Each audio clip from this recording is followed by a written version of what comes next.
What's up, YouTube? Welcome back to the studio. So I did say in my last Bleach video that was going to be my last video and I wasn't going to be doing no videos this week and I was just going to do a Bleach video next week.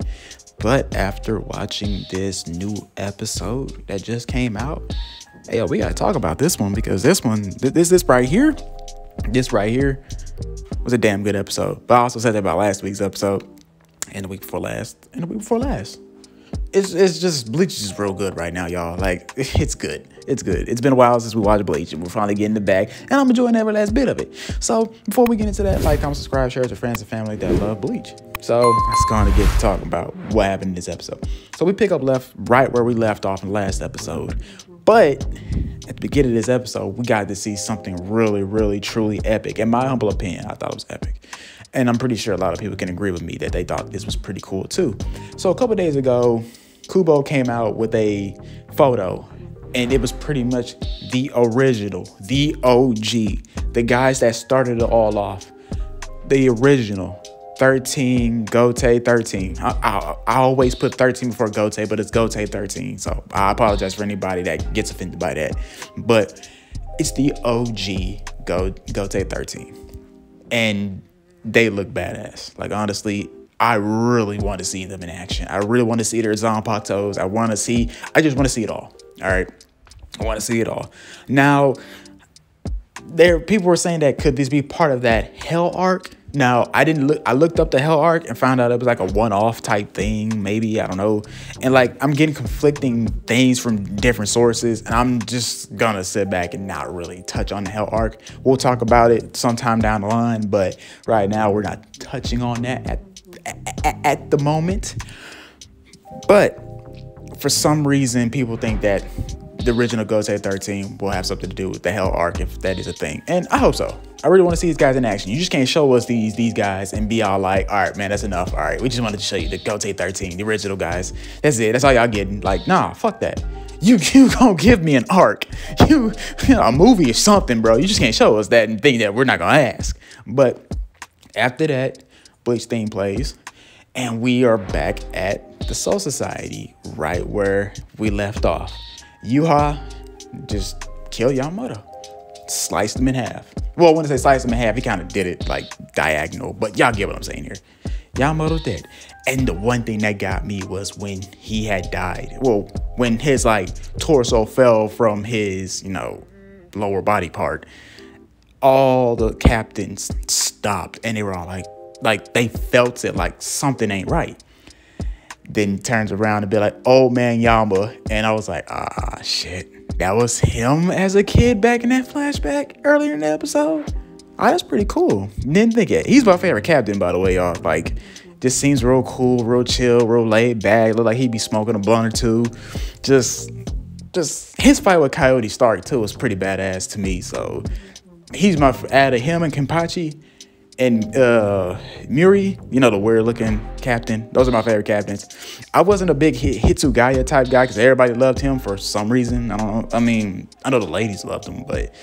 And then you got Soifon. She's also in my favorite top 5 of captains and stuff. Soifon, just when she pulls out her bunkai and she got that big ass rocket, I'm like, how you a ninja? You got that big ass rocket? Like, I don't know. It's just funny to me. But back to what we were saying about Yuha. So Yuha's pretty much talking down to Yamamoto, saying that, oh, y'all got soft, y'all got weak. After y'all defeated me, all y'all decided, to settle down and think that, there were no threats or anything like that. He was saying that, when you fought me back in the day, you banded a gang of thugs and murderers. They weren't righteous and nothing, all that kind of stuff. And from that scene that we got at the beginning of the episode, they seem like they some killers, especially Big Dude. Big Dude just grabbed 2 heads and smashed them together. I was like, God damn, I guess they were some thugs. Well, one of them is still technically, one of them's alive. And we not going to spoil what happens to her later on down the line. But she is one of the captains. So at least 2 members from the original Gote 13 Yamamoto just died this episode. So 1 member of the original Gote 13 is still alive, but let's not get into what happens to her later on down the line. But he's sitting there just talking to him. So as Yuha's getting ready to leave, Yamamoto grabs his leg. And I'm like, he's still fighting. He's still fighting for every inch of life he has left in him. But Yuha just obliterates him right then and there. And it just sucks to see that. And as he kills Yamamoto, we go back to Ichigo. And Ichigo's pretty much watching the little flames burn out one by one by one by one. And each flames represent a Soul Reaper. And Ichigo's just losing his fucking shit. Like, he's not having it. He wants out. So he finally gets out of jail's little special little prison he had him in, breaks out, and gets to the Soul Society. By the time he gets to the Soul Society, Soul Society's pretty much wrecked to shit. So he comes across, so as he's going across the Soul Society, seeing all the damage, he's seeing Rukia, he's seeing Renji, they're all laid out. He sees Byakuya, he comes down there and he talks to him. And this is the first time I've ever seen Byakuya like this. I'm pretty sure this is the only time we've ever seen him like this.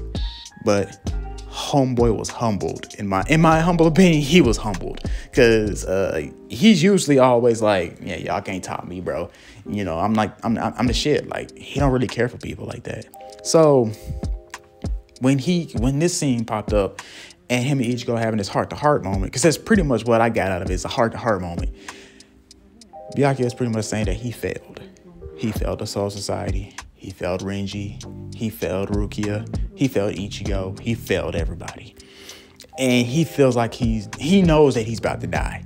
He's slowly dying. He says, my last wish, my last request to you is this: protect the Soul Society.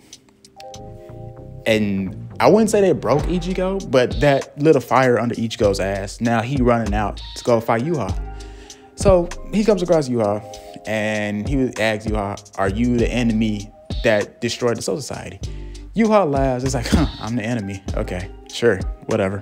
So they get to fighting. And as they get to fighting, the fight look, just animation so amazing. Like, damn, they really putting their heart and soul into this. Like, they really are. So as they're fighting. Yuha puts Ichigo down with the quickness. Like, you just gotta understand, Yuha's pretty much a god. Your Majesty is pretty much a god. Like, let's be real here. So as he put Ichigo down, he tells his subordinate, grab him, drag him back to the palace so we can, re-educate him and he could be one of my subordinates. Well, as he didn't pay good attention because his sword did not meet Ichigo's neck.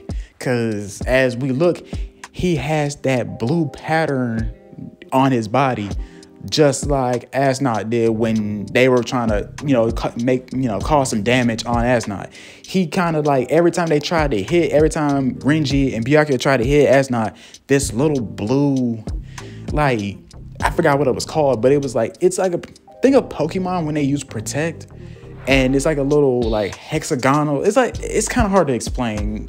And the name of it is kind of hard to pronounce too, but it protects them from taking damage from Quincy's. Or just taking damage as a whole, because Byakuya and Renji aren't Quincy's, and Asnot was blocking their hits like it was nothing with his. So as he looks back and he was trying to figure out how Ichigo is still up. So he was like, hold on. He's seen the blue pattern, but he wanted to make sure if it was really there. So he attacks Ichigo again, and he sees that, yes, that blue pattern is on his arm. So he was all like, ah, shit. So he steps back and he explains what's going on. Pretty much, I'm not gonna go dive into the scientific mathematical thing that Yuha explains Ichigo. Pretty much what happened was this: when Ichigo broke out of that cell that Jail made, his spiritual pressure absorbed Jail's pretty much spiritual pressure from his Quincy powers. So with him absorbing that Quincy powers, made I guess his spiritual pressure's memory woke up, or his spiritual pressure remembered something, and it remembered, oh, Ichigo, you're a Quincy. So Yuha pretty much sat there and just told Ichigo, you're a Quincy, dude. Just pretty much outright just told him. He didn't say it just like how I said it, but he explained to him in a very kind of convoluted way, in a way that he's a Quincy. So he told Ichigo, my son, wait for me. I will be back for you, my son. As him and his subordinate dip. And that was the episode. We learned that Ichigo is a Quincy. Oh, and we also learned too that Yuha has something to do with Ichigo's mother's death. I'm not gonna spoil it for you guys, but Yuha had a lot to do with Ichigo's mother's death, and also Uryu's mother's death as well. But that's we're gonna come across that next week. I'm actually do a video about Ichigo's mom, because she plays a huge part, and so does Uryu's mom as well. They both play a huge part, but it's gonna be spoiler, so if you're not really into the spoiler, don't watch the video. But I'm gonna make the video because I feel like that part should be explained where the hell they at though. So that was the episode.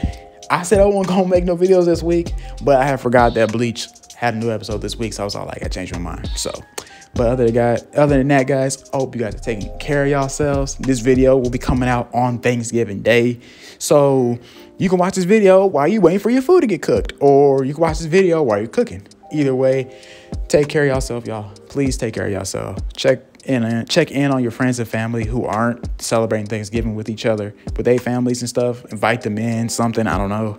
But other than that, just be safe, all right? Happy Thanksgiving, everybody. Peace.